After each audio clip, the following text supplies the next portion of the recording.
बिस्मिल्लाहिर्रहमानिर्रहीम, अस्सलाम वालेकुम। आज हम देगी जर्दा यानी पीला जर्दा जो होता है एक रंग का, वो बनाएंगे। उसके लिए सबसे पहले जर्दे का बताती चलूं कि जर्दा का रंग जो है, मैं अगर 4 कप चावल ले रही हूं तो उसमें तकरीबन 1 बड़ा टेबल स्पून जो होता है वो इसमें डलेगा। जर्दे के रंग का मैं जब पानी में मिक्स करूंगी उस वक्त और आपको डिटेल बताऊंगी कि उसका कलर किस तरह का होना चाहिए जिस वक्त ये पानी में मिलाया जाता है। इसके साथ हमने ड्राई फ्रूट लिया है, वो अपनी पसंद और अपनी गुंजाइश के हिसाब से है। मैंने पिस्ता लिया है, अखरोट लिए हैं, बादाम लिए हैं, किशमिश ली है। इसके अलावा इसमें तड़के के लिए जो जाता है इलायची, तकरीबन 5 से 6 अदद इलायचियां हैं और लौंगे हैं इसमें तकरीबन, वो भी 7-8 इस तरह होंगी लौंग्स, वो ली है मैंने। अशरफियां ली हैं मैंने 3 रंग की ली हैं। आप लोग जैसे मर्जी चाहें, कम ज्यादा वही मैंने जैसे बताया, जितना आप लोगों की गुंजाइश हो उतनी डालें। ये 3 पैकेट्स में मिलती हैं। मैंने तीनों रंग का एक पैकेट ले लिया था, तकरीबन 1.5 पाव के करीब होंगी। ये खोया लिया है, ये भी तकरीबन 1 पाव है, वो भी कम ज्यादा किया जा सकता है अपनी हिसाब से। इसका खोए का कोई ऐसा मसला नहीं होता, तो खोया डालेंगे इसमें। एंड में इसमें या तो रंग बिरंगी छोटी चमचम मिलती है, इंशाल्लाह उसकी भी रेसिपी आप लोगों के साथ जरूर शेयर करूंगी। फिलहाल मैं गुलाब जामुन की आप लोगों के साथ रेसिपी शेयर कर चुकी हूँ। वो हमने छोटे गुलाब जामुन बनाए हैं ऊपर डेकोरेशन के लिए। ये ना भी हो दोनों चीजें तो कोई ऐसा मसला नहीं है, जर्दा फिर भी जर्दा ही रहेगा। तो ये गुलाब जामुन हमने बनाई है।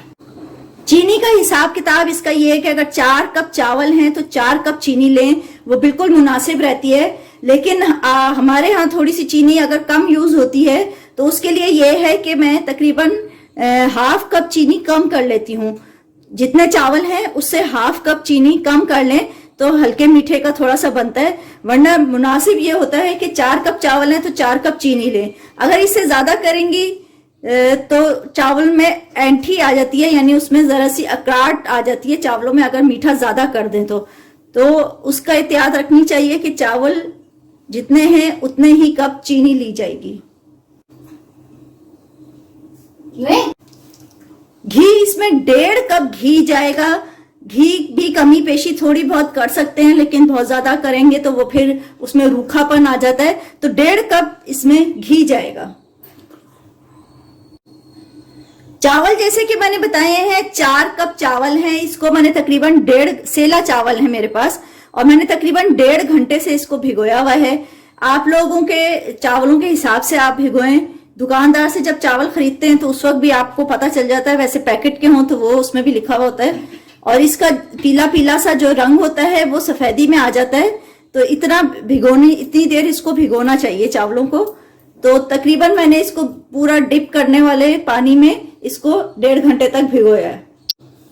पानी का हिसाब किताब बताती चलूं, अगर 4 कप चावल हैं तो 8 कप यानी उसका डबल पानी लिया जाता है। लेकिन इसमें कोई मसला नहीं होता, 10 कप भी पानी हो जाए तो कोई मसला नहीं है। हमने बॉईल करके पानी को बाहर ही फेंकना है, तो उसलिए कोई ऐसा मसले की बात नहीं होती। अब मैं पानी में जर्दे के रंग का बताना चाह रही थी कि पानी में आपने पानी रखा है, उसके अंदर हमने जर्दे का रंग डाल दिया।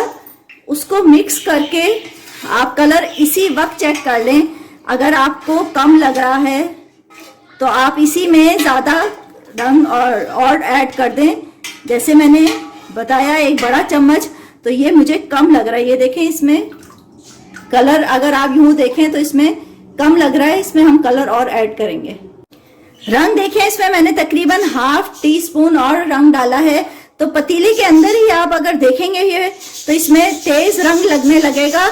जैसे कि हम नौरस बनाते हैं उसमें भी हमें रंग हल्का, अगर नौरस कम डाला हुआ हो तो गिलास के अंदर ही महसूस होने लगता है कि उसमें कम है। इसी तरह जर्दे के रंग का भी यही होता है कि कम महसूस हो तो आप इस वक्त ऐड कर दें इसमें। अब हम चावलों का ये पानी जो है इसको बॉयल करने के लिए रखेंगे। तो अब हम बॉयल करने के लिए रखते हैं। पानी गर्म हो चुका है, फुल उबाल नहीं आया है लेकिन हल्का हल्का सा आना शुरू हो गया है। तो अब हम इसमें अपने चावल ऐड कर देंगे, तो ताकि चावलों के साथ ये पानी में उबाल आएगा तो इसका कलर चावलों के ऊपर अच्छा चढ़ेगा।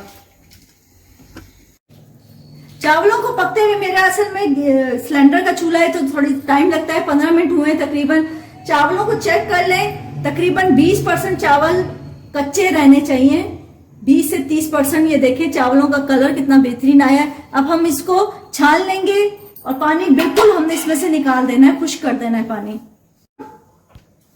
चावलों का पानी निकालने के बाद उसी देगचे में हमने मेल्टेड 1.5 कप हमने घी लिया है, उसमें ये लौंग और इलायची जो है वो डाल देंगे। उसको इतनी देर हमने पकाना है कि ये इलायची और लौंग जो है ये कड़कड़ा जाएंगी। थोड़ी सी लौंगे जो है ये फूलनी शुरू हो जाती है, उससे कड़कड़ाने का पता चल जाता है कि ये अब कड़कड़ा गई है। अभी तकरीबन 1 से 2 मिनट लगते हैं। तेल अगर गर्म हो तो कोई ऐसा मसला नहीं होता। ये देखें ऊपर आनी शुरू हो गई है।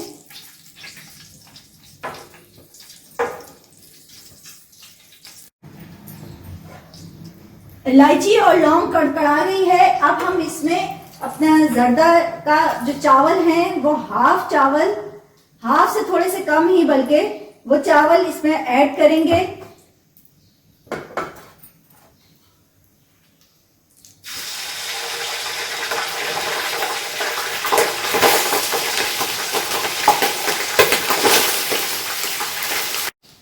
हाफ चावल डालने के बाद इसमें हम चीनी अपनी जितनी भी थी सारी वो डाल देंगे और इसकी आंच हल्की रखी हुई है हमने, फुल तेज आंच नहीं रखी।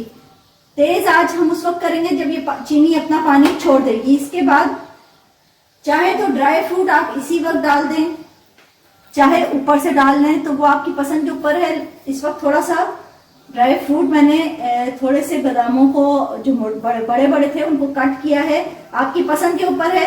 आप चाहें तो इसको ना भी कट करें।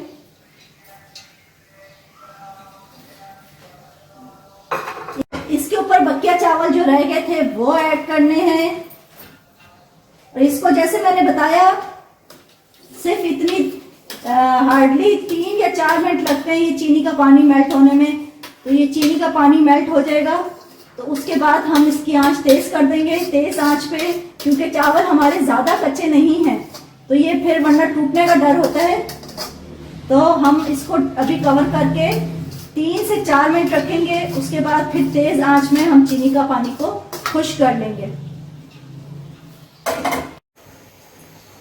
चीनी ने पानी छोड़ दिया है, ये देखें साइड में आपको पानी नजर भी आ रहा होगा, ये पानी फुल छोड़ दिया है। अब हमने इसकी आंच तेज करनी है और साथ साथ इसमें शामिल करना है हमने आंच फुल कर देनी है और साथ ये अशरफियां जो रखी हुई थी वो डाल देंगे। अगर अशरफियां आपकी बहुत ज्यादा पिचपिची सी हो रही हो, यानी इसमें शीरा ज्यादा हो रहा हो, तो इसको एक पानी से खंगाल दीजिएगा। इसके अलावा खोया हम आधा इस वक्त डालेंगे, आधा हम ऊपर जब ड्रेसिंग करेंगे उस वक्त डाल देंगे और इसको इस चीनी के पानी को उस वक्त तक बिल्कुल खुश्क हो जाए उस वक्त तक हमने इसको पकाना है। पानी चावलों में बिल्कुल खुश्क हो चुका है, ये मैं आपको दिखाती चलूं। ये देखें बिल्कुल ड्राई हो गए हैं। अब इसको बिल्कुल तारे की आंच पे हमने तकरीबन 5 मिनट के लिए दम पे रखना है और बस हमारा जर्दा बिल्कुल रेडी है। जी नाजरीन, जर्दा हमारा बिल्कुल रेडी है। ऊपर से थोड़े से पिस्ता बादाम हमने और डाले हैं और खोया ऊपर से छड़का है। बस बाकी सब चीजें रेडी हो चुकी हैं। उम्मीद है आप लोगों को मेरी ये रेसिपी पसंद आएगी। बस मेरे चैनल को लाइक कीजिए, सब्सक्राइब करें, दुआओं में जरूर याद रखिएगा। अल्लाह हाफिज।